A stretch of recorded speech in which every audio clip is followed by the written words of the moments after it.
अऊज़ु बिल्लाहि मिनश शैतानिर रजीम, बिस्मिल्लाहिर्रहमानिर्रहीम। Discover the world के मुअज़्ज़ज़ दोस्तों, अस्सलाम वालेकुम।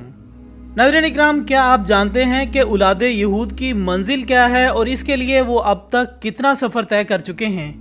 हाल ही में होने वाला ताज़ा तरीन और सबसे खौफनाक इंकिशाफ, जो कि तीसरी आलमी जंग का नक़ीब बनकर दुनिया में कश्तो खून का बाजार गर्म करने वाला है, इसकी हकीकत क्या है? और सबसे अहम तरीन सवाल ये कि इसराइली यहूदियों के मुताबिक अगर इनका ये मुक़द्दस तारीख़ी असासा करीब करीब 1 साल पहले सामने आ चुका था, तो फिर इसका इजहार अब अरबों के हाथ और पाँव बांधने के फ़ौरन बाद ही क्यों किया जा रहा है? और अब तक इस असासे को छुपाने में आखिर मसलहत क्या थी? आज की इस वीडियो में हम आपको बताएंगे यहूदियों के एक ऐसे इंकिशाफ के बारे में जिसके मुताबिक वो हज़रत दाऊद अलैहिस्सलाम के महल की बाकियात या खंडरात को ढूंढ चुके हैं। और साथ साथ हम आपको आले यहूद की मुख्तसर तारीख और मज़मूम मकासिद के बारे में भी बताएंगे। तो चलिए दोस्तों, चलते हैं आज के हमारे इस मौजू की जानिब।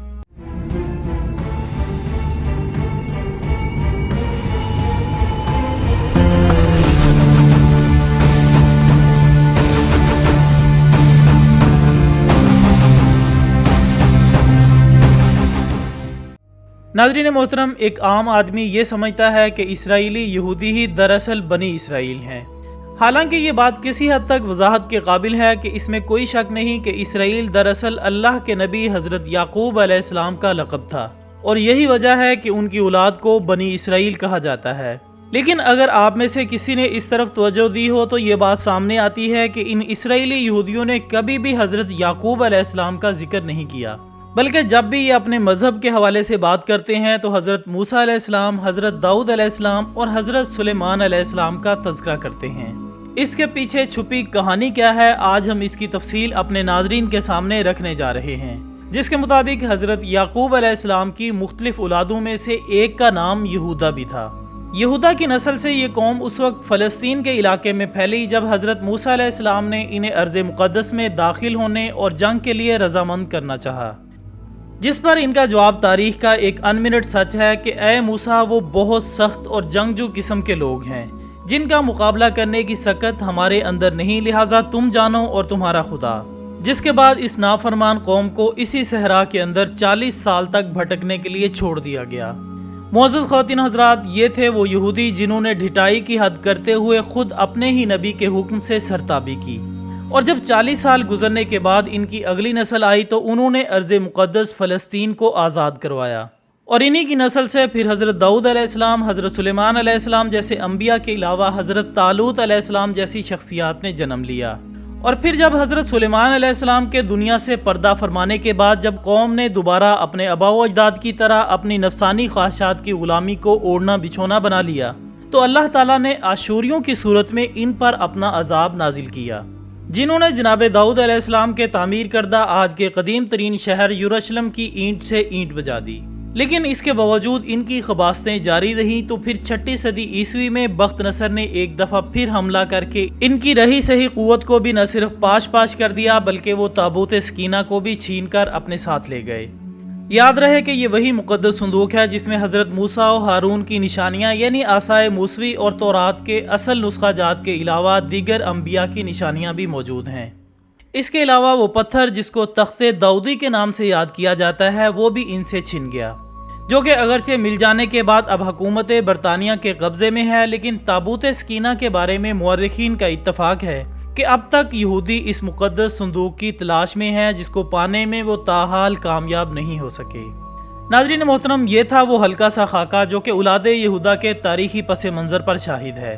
और अब हम आएंगे उस महल की जानिब जिसकी बुनियाद जो कि अल्लाह के नबी हज़रत दाऊद अलैहिस्सलाम ने रखी थी, और जिसके दीगर मकासिद में से सबसे बड़ा मकसद उस ताबूत सकीना को इस महल के अंदर महफूज रखना था। लेकिन आपकी हयात ने इसकी मोहलत न दी और फिर इस काम को आपके साहबजादे और पैगम्बर खुदा हज़रत सुलेमान अलैहिस्सलाम ने मुकम्मल किया, जिसको ये हैकल सुलेमानी अव्वल के नाम से याद करते हैं। एक बार फिर आशूरियों के हाथों तबाह होने के बाद अगरचे एक दफ़ा फिर तामीर किया गया था, इसको बख्त नसर ने 6ठी सदी के आखिर में एक बार फिर तबाह कर दिया, जिसके बाद आज तक इसकी तीसरी बार तामीर अभी तक मुमकिन नहीं हो सकी। लेकिन अब तक इन इसराइली यहूदियों का यही दावा था कि मौजूदा मस्जिद अक्सा जहां तामीर हुई है, यहाँ इनका हैकल सुलेमानी हुआ करता था। جس کی تیسری دفعہ تعمیر ان کی زندگی کا سب سے بڑا مقصد ہے، اور یہیں پر وہ دیواریں گریا بھی ہے جسے یہ اس ہیکل کی باقیات سمجھ کر اس کے سامنے روتے ہیں اور دن رات دعاؤں میں مصروف ہیں۔ ناظرین محترم، جب اہل یہود نے متحدہ عرب امارات کے تمام قصبہ نکالنے کے بعد ان کے ساتھ نام نہاد امن معاہدہ طے کرنے کا معرکہ سر انجام دے لیا، تو اس کے بعد ابھی حال ہی میں ان کے وزیر ثقافت کی طرف سے یہ بیان سامنے آیا ہے کہ وہ حضرت داؤد علیہ السلام کے اس محل کی بنیادیں تلاش کرنے میں کامیاب ہو چکے ہیں جس کی تکمیل جناب سلیمان علیہ السلام کے عہد مقدسہ میں ہوئی تھی، جبکہ اس نے وضاحت کرتے ہوئے یہ بھی بتایا کہ انہوں نے نومبر 2019 میں صدیوں کی تحقیق کے بعد اس محل کی باقیات تلاش کر لی تھی۔ لیکن ناظرین، سوال یہ پیدا ہوتا ہے کہ یہودیوں نے اپنی اس عظیم تر کامیابی کو آخر کس مصلحت کے تحت اب تک دنیا کی نگاہوں سے پوشیدہ رکھا، اور اب اچانک کیا انقلاب آیا کہ اسرائیلی وزیر ثقافت نے باقاعدہ پریس کانفرنس کے ذریعے نہ صرف اس کا اعلان کیا بلکہ وہ پتھر بھی کیمرے کے سامنے رکھتے ہوئے دنیا کو باور کرانے کی کوشش کی کہ یہ مقدس پتھر اس محل کی بنیادوں کا حصہ ہیں۔ ناظرین گرامی، اگر کوئی امت مسلمہ کی طرح کبوتر کی صورت آنکھیں بند کر کے اس خود فریبی کا شکار ہو کہ اس غیر سنجیدہ طرز عمل سے حقائق بدل جائیں گے، تو یہ ایک لا علاج مرض ہے،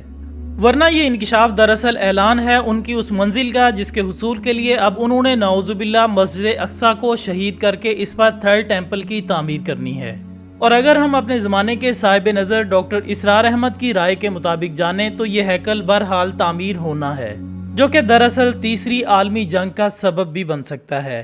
اور یہی وہ کاری زخم ہوگا جس کے بعد ایک دفعہ پھر عربوں کی حمیت جوش مارے گی، لیکن ان کا تن بے جان اس قابل نہیں ہوگا کہ وہ تنہا اس طاغوت کا مقابلہ کر سکیں۔ سو پھر تمام اسلامی دنیا جس کی قیادت ممکنہ طور پر مملکت پاکستان کا اعزاز ہو سکتا ہے بھی اس جنگ میں شریک ہو جائے گی، اور بڑھتے بڑھتے یہ ایک عالمی جنگ کی شکل اختیار کرے گی۔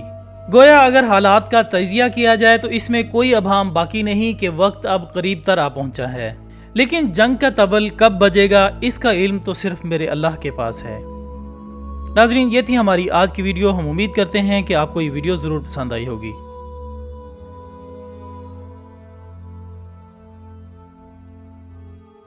اس ویڈیو کو اپنے سوشل میڈیا اکاؤنٹس پر شیئر کر کے ہماری حوصلہ افزائی کیجیے گا، اور کمنٹس کی صورت میں اپنی رائے دینا مت بھولیے گا۔